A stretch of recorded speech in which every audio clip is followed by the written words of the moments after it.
Howard Eskin, who comes on the station all the time. Friend of the program?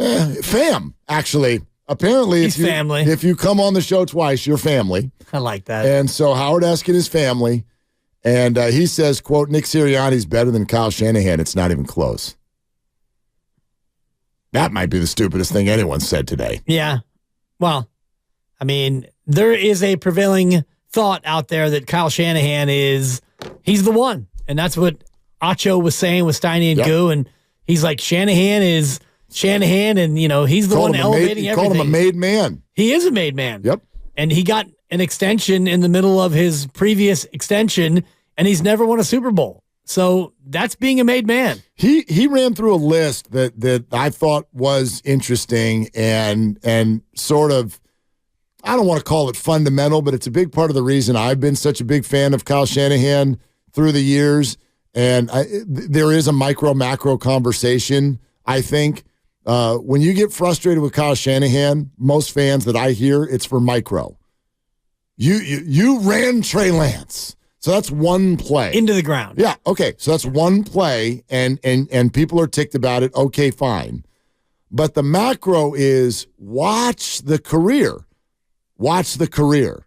And it's no different than the conversation we're just having. Why is Patrick Mahomes in the MVP race? Well, because he's Pat. He's the face of the league. He's insane. He's incredibly awesome. ...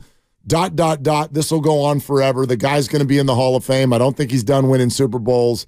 He's freaking Patrick Mahomes, and he's got a list of things that he's done every year that sometimes seems to outdo what he did the year before. Maybe not this year. We'll see. But he ran through a list where he's like, he made my guy Matt Schaub a Pro Bowler. Then he went and made RG3 the Rookie of the Year. Yeah. Then he went and made Matt Ryan an MVP. And then he brought Jimmy Garoppolo to a Super Bowl.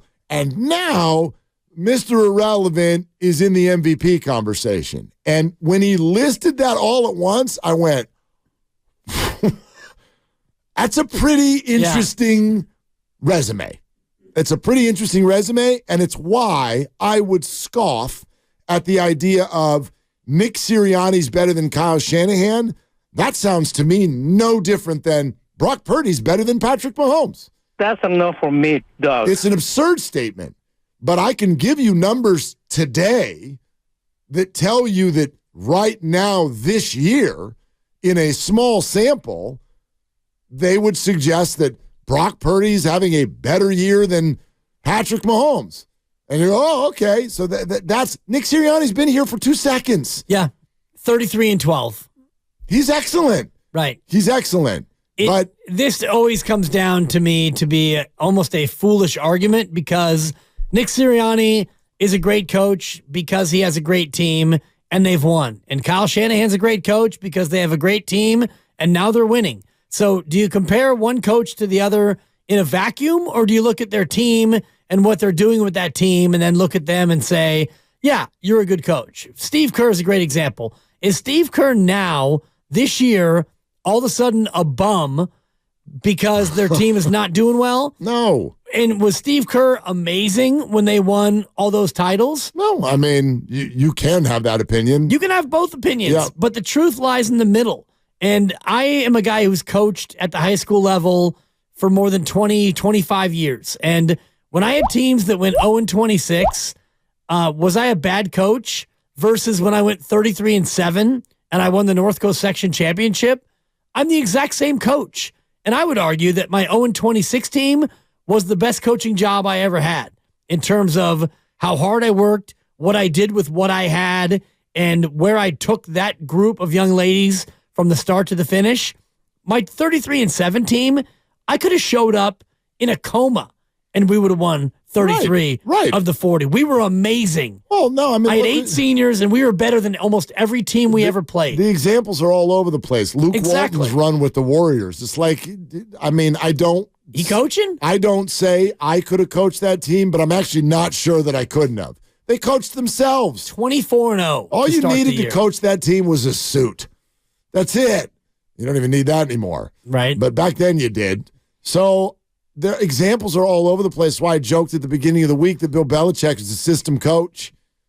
I mean, what does everybody have to say about that? why can't Bill Belichick elevate his team? Just put everybody on your back. Exactly. Come on, Bill. Let's Get go. Mac Jones to not be terrible. Right. What kind of a coach are you? No days off. Put everyone on your back. Take him to the promised land. And stop being a lollygagger. Look at Monty Williams right now with Detroit. Monty Williams, former coach of the year, and he is widely respected as one of the great coaches in the association. And they've lost, is it 16 in a row now? I'm not even paying attention. I mean, yeah, they haven't won since well before Thanksgiving. Because they don't have any good veteran players. But no, it's because he's no longer a good coach, Mark. Or that. Monty Williams has lost his way.